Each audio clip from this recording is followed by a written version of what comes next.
Welcome to Weird as Folk, Tall Tales from the Northwest, the Portico Library. This pre-description to the film is 7 minutes long.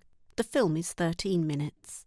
The film shows many of the exhibits while we hear interviews with the people who created the exhibition. The folk duo Living with Machines, who are Alice Jones and Katie Ryder, perform inside the library with an appreciative audience. We get a sense of the impressive Georgian building. The performance and exhibition are in a very large, elegant room 7 metres high, with a painted glass dome above the square exhibition area. Information boards guide visitors round this central space. Exhibits are freestanding or housed under glass in wooden cabinets. Glimpsed beyond the interviewees and exhibits, thousands of books line the walls from floor to ceiling. The exhibits include new sculptures by artist Lucy Wright, who has imagined some future folk archetypes. Impet is her representation of the Lincoln Imp, a carving in Lincoln Cathedral. Here a creature with a round, flat, orange face with leaf-shaped ears pointing out a long way to the sides, and 2 small horns. The horns are pink and velvety. Impet's features are simplified and bright. The eyes are upside-down beige triangles with red centres. The nose small and brown with 2 small nostrils. The striking eyebrows are black and cushiony. The cheeks are dotted with blue, and the mouth is open with sharp red teeth showing. Impet's long ears are veined with green, seaweedy shapes, and she wears gold hoop earrings. Immediately where the neck would be is a puffy brown mass like stuffed tights forming a pair of dancing legs. The overall effect is of a very modern creation, carefully made, both cartoonish and slightly menacing. In a similar style, Lucy Wright has riffed on the Padstow hobby horses with her sculptures Blue Oss and Pink Oss. Strange, large-scale beasts supported on wooden stands, set high side by side on top of bookcases to look down over the main space. Each os has a flat circular body face on to us, with pointed dapples protruding forwards. The head of each os, a face with forward-pointing ears, emerges in shallow 3D from its flat disc. Showing below each body is a skirt of shiny vinyl. The simplified folds could be interpreted as thick legs, or the supporting wooden stands could be the legs. Each os has a long pole running diagonally behind it, with a small, stylised horse's head at one end and a thin, snaking tail at the other end. Long white silky hair hangs from the skinny neck end and the tail end. The osses are arresting, toy-like in their simple colouring of pink or blue, but disturbing with their pointed teeth. And like Impet, they have hoop earrings in their large horsey ears. The maypole that the osses meet around in the traditional Cornish May Day celebration is represented by colourful ribbons that radiate like an awning above a long green display board. The other piece by Lucy Wright is The Garland Queen, a mannequin on a mobility scooter whose face, body and scooter seat are mostly covered up, bristling with cushiony pointed shapes in green. The satiny green shapes are studded with rounder padded shapes in blue, pink and red, like blooms among greenery. Only the slender wrists and hands, painted white, and the jazzily trousered legs from the knee down are showing. The mannequin is barefoot. The mobility scooter is all pale, including the wheels and steering column, with glittery sections at the wheelbase and headset. Long white silky hair drapes from the handlebars and hangs low down at the back where a horse's tail would be. The bright colours, green zigzag trouser legs and glitter make the Garland Queen a playful interpretation of the traditional Jack in the Green, who was a walking man covered with a giant bell shape of greenery, just his legs showing as he processed through the May Day crowds. This contemporary Garland Queen, astride her mount, shines bright against a backdrop of dark bookshelves and a nearby standard lamp. Other exhibits in glass cabinets include books about folklore and creatures like the will-o'-the-wisp, photos of traditional celebrations such as the Sowerby rush-bearing procession, Morris dancing badges and paraphernalia, and padlocks with love messages on them. We're also shown a painting by Ryan Peter French called Skies and Flesh, an upward view of a bright blue sky filled with people forming out of clouds. The clouds are thickly coiled and echo the muscular torsos and limbs which emerge from them and float amid swirling robes in a classical style. The people have a godlike or angelic look, like figures from mythology or the Bible painted on ceilings. Throughout the film, multicultural visitors, adults and children, enjoy the space, watching video footage of springtime celebrations, taking part in panel discussions where a handheld mic is passed around, photographing the glass dome, studying display boards and exhibits, and having refreshments in the cafe space. Weird as Folk exhibition.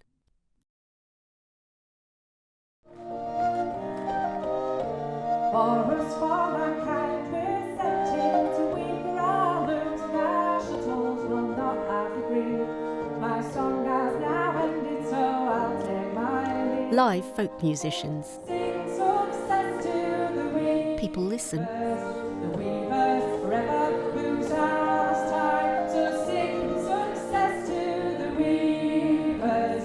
The weavers forever lose our.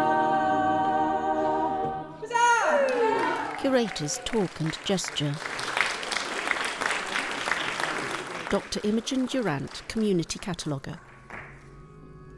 I think folklore is all about the stories we tell and the stories that have particular meaning and resonances about who we are. Sometimes that's to do with particular customs that really are important in kind of forming identities.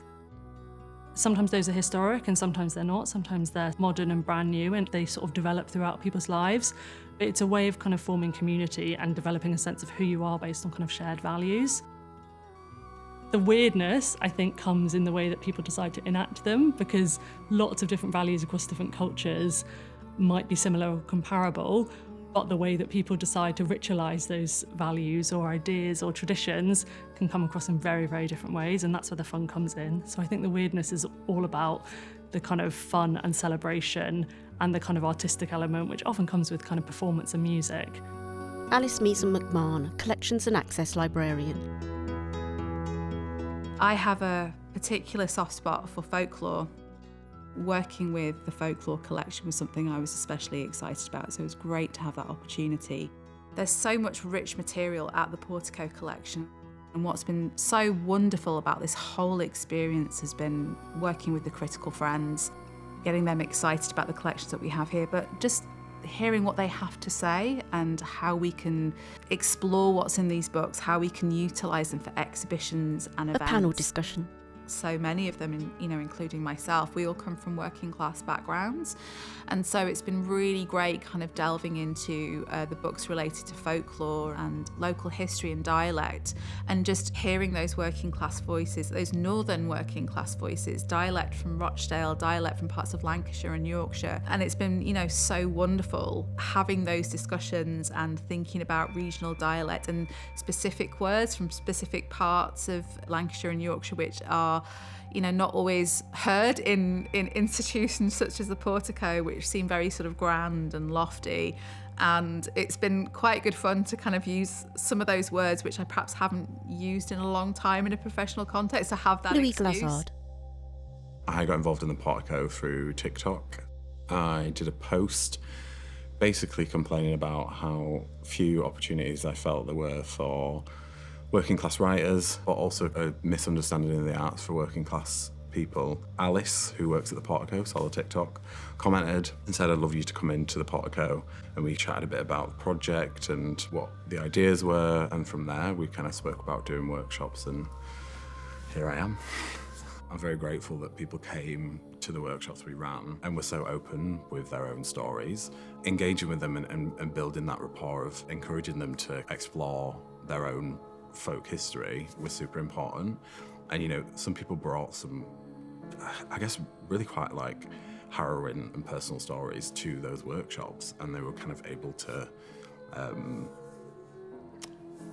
create from them, which was really important. And that kind of connection is something that I found really valuable. I almost empowered myself, and I was like, oh, I can actually write these stories. And that's what I'm doing at the minute, so it's been great. Anna F.C. Smith, critical friend. As an independent folklore researcher, I do a lot of work around history in my practice. The opportunity to come into the behind-the-scenes building of how a collection might be accessible to researchers like me, and a collection that I just would want to get my hands on anyway, getting to read it was just really exciting and an amazing opportunity. And particularly with it being neurodivergent, and I was able to I just wanted to be able to feed in where my difficulties lie in trying to find things and what type of search terms and stuff. So yeah, it was a really perfect opportunity. I just couldn't be more perfect in terms of my own interest and practice. It's been interesting just thinking about the inaccuracies within collections and how you portray what is in collections, what histories are stored in them, and where the limitations are of those things. I think that was more highlighted to me. It's something that I've already known. You look at an old folklore book and it tells you a certain thing happened. It didn't necessarily, and whose stories are not being told. I think that just really came out all the more. It's it's not a pantheon of pure knowledge. It's a very tailored knowledge, and it's an interesting thing to really think Dr. about. Debbie Chalice, creative producer. So I had an anxiety dream about Weird as Folk because Apple Pat showed me the green that she was going to paint, all the volunteers were going to paint, and I had this dream that I was like, it's so bright, Apple Pat, it's so bright, I'm not sure. When it went up and we transformed the space into this bright green, I was like, no, do you know what, it really works. And it really worked with the trees the volunteers had made, which I must admit was, I think when I said this to Apple Pat, she was a bit like, oh God.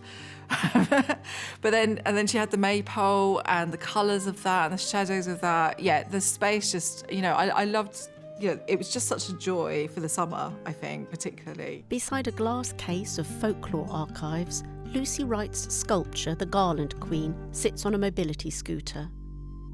Light sparkles on its jewelled greenery and glittery headset. Dr. Ceri Houlbrook, critical friend, author, lecturer and editor. The highlights, simply, it was just being able to talk to people about folklore, other people who are interested in it, who want to talk about it, who want to dig through books that maybe haven't been open for a long time, and find what treasures are within. Getting to meet people like-minded who want to discuss these things, want to put something together that will engage people's imagination and will get people talking. So just the discussions that have come out of it have been wonderful. I've met some lovely people. The excuse to come into this beautiful building a few times has been really, really nice. What I'll take away with me really is the importance of looking into your own local history, not thinking that things that are interesting necessarily have to be another community, have to be another place. There's so much at home that's fascinating and that you can really do some digging into. As interesting as the rest of the world is, I think I've really learned how much there is in Manchester to get stuck into. Imogen Durant. So I think a lot of collections in libraries are considered to be quite static. They sit on shelves kind of gathering dust, maybe get cleaned occasionally, but only sort of come to life when actually a researcher might find out it exists or request to access it. Collections that are truly dynamic are ones that will continue to speak to people kind of in the current day and in the future, and can speak to people in different contexts and different settings. So they're not just there waiting to be requested, but actually they're kind of brought off the shelves and proactively kind of shown to people who maybe might not expect to see them or might not know that they existed or might not think that they contain any ideas, information, illustrations that might be relevant to them. So I think dynamic collections, and particularly book collections, are collections that really do kind of spark ideas and bring people to life as well. A lot of the dialect poetry that I've been drawn to is about the landscape of the North Alison West. Cooper. Growing up in East Lancashire and feeling like sometimes your voice wasn't always around in mainstream media and that you didn't really see yourself represented. Being able to then find some poetry, even though it's from like the 1870s, 1850s, and it's talking about that moorland that you have spent hours and days and years of your life interacting with, and nature, heather, the hills, the ferns, and they're talking about it with complete passion. That's what really drew me to that dialect poetry in the first place. So it was about having a conversation with somebody from like the 1800s who actually understood something from your perspective. I think it's that passion for landscape and that kind of unique part of nature that is from this area. Louis Glazzard. I grew up going to libraries and loved going to libraries. When I got started as like a poet and writer, I never considered it being my space to work in. It always feels quite serious, kind of saying, you know, I'm researching in a collection. I think the approach of kind of working on this project and everyone I've met through the Portico has just been like so open, which has meant that I've been able to kind of I guess kind of the validity and permission to kind of research into something. And I do research as a writer, but just kind of actually looking at old books, niching down into a topic, looking at collections, that kind of thing, is something that I never really saw myself doing. But this project, I guess, gave me the both the opportunity to do that and the permission to, which sounds silly, but I guess it's just kind of the thing where I never saw myself as a researcher or kind of someone who could do research and do it effectively. But the collection allowed me to do Anna that. F.C. Smith. All history and all folklore and all knowledge is for everyone. When you've got these libraries, which are these kind of like amazing sort of like spaces of knowledge and learning, but they don't necessarily feel accessible to everybody. So when you bring in participant-led programs that allow people to kind of open those books and open that knowledge out, or stories, if it's not silly knowledge, but stories out for everybody, then it can only lead to more engagement and more interest. So I think it's a really important way of kind of like cracking open those doors. Like, it's not just about ringing a bell and can I come in, and who's got the bravery to do that. It's about kind of saying you are all welcome and this is for everyone. So yeah, I think it's really, really exciting. Alice Measom McMahon. You can have a lot of fun with historic collections. A huge part when we were sort of planning this project was that the staff should have fun, the volunteers should be having fun, the participants should be having fun, our partners should be having fun, the audience should be having fun. And hopefully this whole project will also kind of just make us really happy to be at the Portico, and I think it really has been the case. A selection of love locks. Dr. Ceri Houlbrook. I think it's been really successful in showing how a historic collection, a folklore collection, can be incredibly relevant to people today, to a wide range of people, so not just one particular community, but anybody who happens to walk past the Portico, they could come in here and find something that resonates with them because folklore is so wide-reaching and so subjective. Everyone has their example, their piece of family law, their piece of community law, and the way that this exhibition has been set up, it not just invites, but it encourages people to share what it means to them, what folklore means to them, what this collection means, what this building means. I think just how incredibly welcoming it's been to people from all groups, and saying that actually what you have to say is valuable, means something to us, is important. You don't have to come in here with a PhD or a master's behind you. You've got stories, everybody's got stories, come and share them. And I think that's what's been really wonderful about being part of this. Director and cinematographer Paul Daly, interviewer and commissioner Pollyanna Steiner, music by Magpie, and audio description by Audiomo, with thanks to the Heritage Fund.